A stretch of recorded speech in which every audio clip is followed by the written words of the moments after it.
Hello guys, welcome back to another video. तो आज के इस वीडियो में हम कंपैरिजन करने वाले हैं मोटो E4 और मोटो G4 प्ले की स्पेसिफिकेशन के बारे में। इनका रिव्यू होगा और इनका एक स्पीड टेस्ट भी होगा। तो चलिए शुरू करते हैं। तो सबसे पहले बात कर लेते हैं इन दोनों की बिल्ड के बारे में। दोनों ही प्लास्टिक बिल्ड के साथ आते हैं और इसमें थोड़ा एक अच्छा लुक आता है, एक प्रीमियम थोड़ी सी फील आती है मोटो E4 में। और इस साइड पे चलते हैं तो दोनों में देख सकते हैं वॉल्यूम रॉकर की ऊपर है E4 में और पावर बटन नीचे है और इसमें उल्टा है। तो नीचे देखेंगे तो एक माइक है E4 में और माइक्रो USB की पोर्ट है। माइक्रो USB की पोर्ट G4 में भी है। और इस तरफ अगर हम देख लें, इस तरफ हमको कुछ नहीं मिलता है, प्लेन साइड है दोनों में। और अगर ऊपर की बात की, दोनों में हेडफोन जैक अवेलेबल है।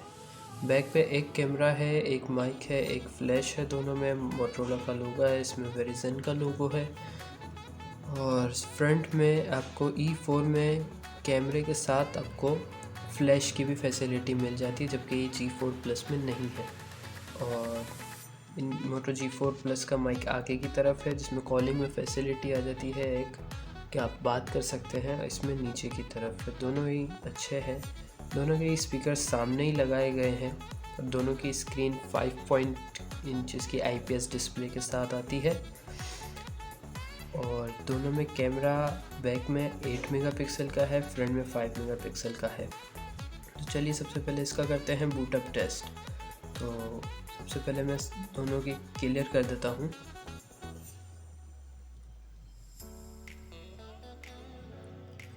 तो अब करते हैं बूटअप टेस्ट। दोनों में ही इस तरह का सेम ऑप्शन दिखता है, पावर ऑफ रीस्टार्ट का। इसमें मैंने फ़ॉन्ट थोड़े छोटे किए, तो आपको अगर मसला नहीं है तो इस तरह बड़े भी रख सकते हैं। तो रीस्टार्ट करते हैं, 3, 2, 1 गो। देखते हैं पहले कौन बूटअप टेस्ट करता है।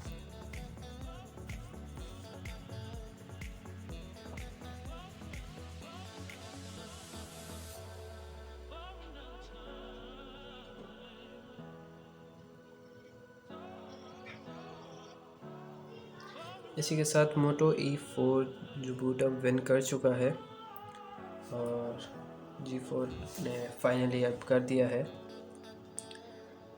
तो चलिए अब इसका एक स्पीड टेस्ट कंपैरिजन करके देख लेते हैं।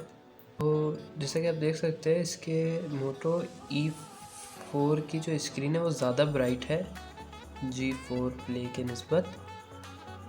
तो चलिए अब बैकग्राउंड में देख सकते हैं आप लोग कि कुछ भी नहीं है।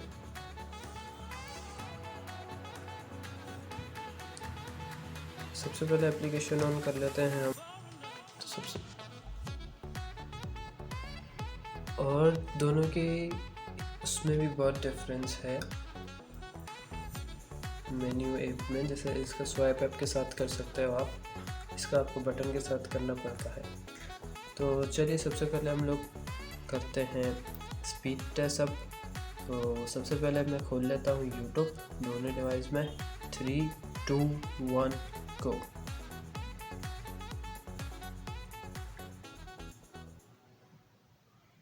जैसा कि आप देख सकते हैं, पहले E4 ने ओपन कर लिया है। इनको मेरे पास वाईफाई कनेक्ट नहीं है।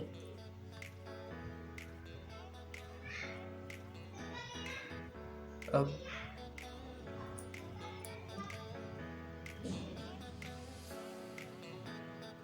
दोनों ही फ़ोन में मैं वाईफाई क्लोज कर देता हूँ।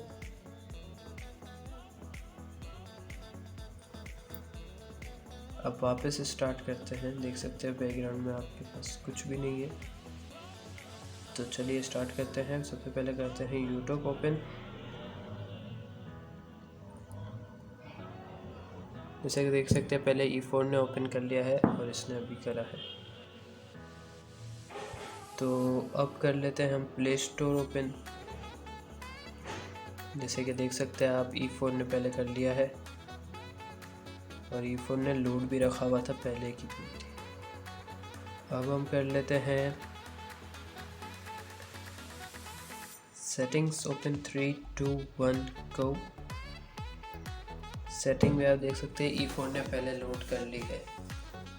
और E4 का जो प्रोसेसर है वो मीडियाटेक का 6737 है, और जबकि G4 का स्नैपड्रैगन 410 है।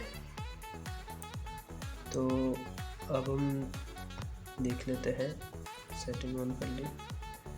अब हम जो देखते हैं दोनों इस 2 GB और 16 GB में आते हैं। और अब जो है हम ऑन कर लेते हैं क्लॉक। 3 2 1 गो। क्लॉक भी E4 ने पहले कर ली है ऑन, और स्क्रीन देखने में भी E4 की ज़्यादा अच्छी लगती है। अब कर लेते हैं कैमरा ओपन। कैमरा G4 ने पहले ऑन कर लिया है, E4 ने बाद में किया है। कैमरा में भी दोनों में सेम ही फैसिलिटीज़ आती है। अब कर लेते हैं phone dialer on. Phone dialer दोनों ने सेम किया है, बट पहले 0.5 सेकंड के फ़र्क से E4 ने पहले कर लिया है। अब हम कर लेते हैं इस जो मोटो, एक जो इनके अंदर बिल्ट इन ऐप आती है वो ऑन कर लेते हैं। दोनों में सेम ही ऑन हुआ है। अब देखते हैं कि रैम जो 2 GB है उनका यूज़ किसने अच्छे से किया है। तो 3 2 1 सेटिंग ऑन करते हैं। सेटिंग दोनों में सेम है। एक काम करते हैं, हम कैलकुलेटर भी खोल के, तो 3 2 1 बूट। ओके, तो E4 ने पहले कर लिया, तो हम इसमें जैसे इसमें लिख देते हैं 5500 +0 +0, ताकि याद रहे कि वो जो रिफ़्रेश रेट है वो रिफ़्रेश किया है, किसने किया है, मोबाइल ने रिफ़्रेश। और अब हम खोल लेते हैं कैलेंडर की एप्लीकेशन। 3 2 1 गो। कैलेंडर में दोनों में वक्त लगा, दोनों ही न्यू थे, लेकिन फिर भी पहले E4 ने खोल लिया है। तो चलिए अब हम देखते हैं कि ऐप को संभाल के किसने रखा है, रैम मैनेजमेंट किसकी ज़्यादा अच्छी है। क्लॉक खोलते हैं, अबाउट द सेम। कैमरा दोनों ने रिफ्रेश किया है।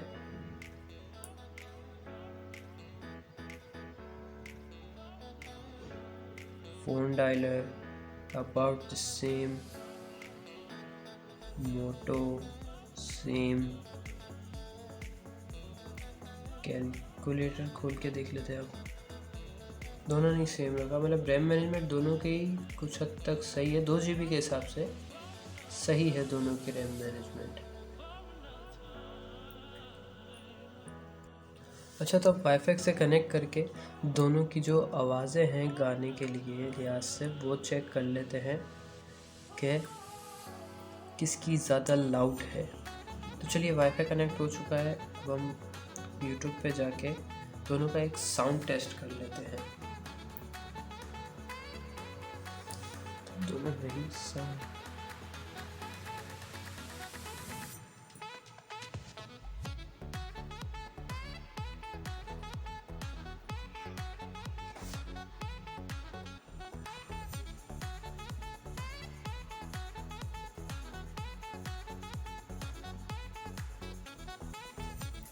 दोनों को स्टार्ट करते हैं हम शुरू से। 3 2 1 गो।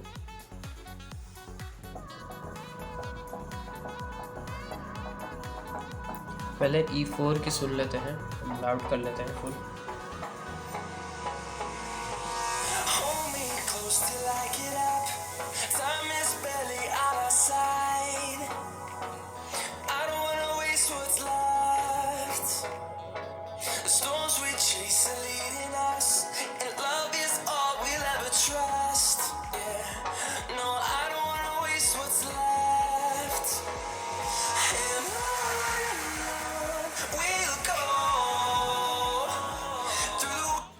अब हम कर लेते हैं G4 प्ले की आवाज़ टेस्ट।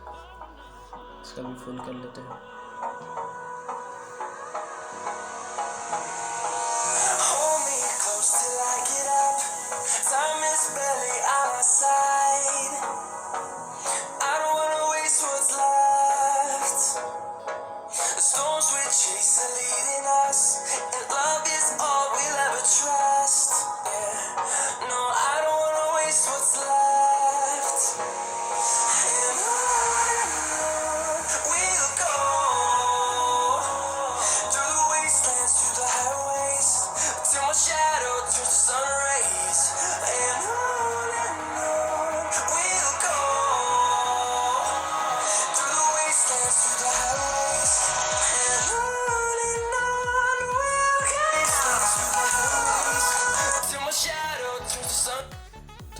जैसा कि आपने देखा G4 की जो आवाज़ है वो ज़्यादा लाउड है और बेस भी उसमें ज़्यादा आ रहा है।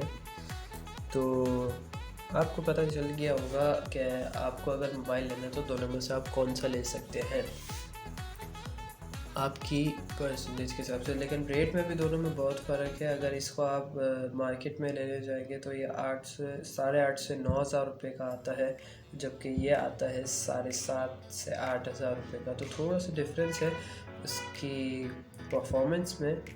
बाकी अदरवाइज़ इसकी स्क्रीन ज़्यादा अच्छी लगी मुझे, और बैटरी में भी दोनों बहुत बड़े डिफरेंस के साथ आते हैं। E4 में ज़्यादा बड़ी बैटरी है इसके मुकाबले में, इसकी बैटरी बहुत जल्दी ड्रेन हो जाती है।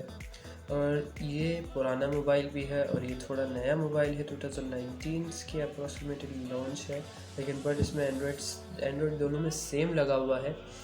तो उम्मीद है आपको वीडियो पसंद आई होगी। अगर चैनल पे नए हैं तो सब्सक्राइब करें, लाइक करें, शेयर करें, कमेंट करें, और मिलते हैं आपसे नेक्स्ट वीडियो में। तब तक के लिए बाय बाय।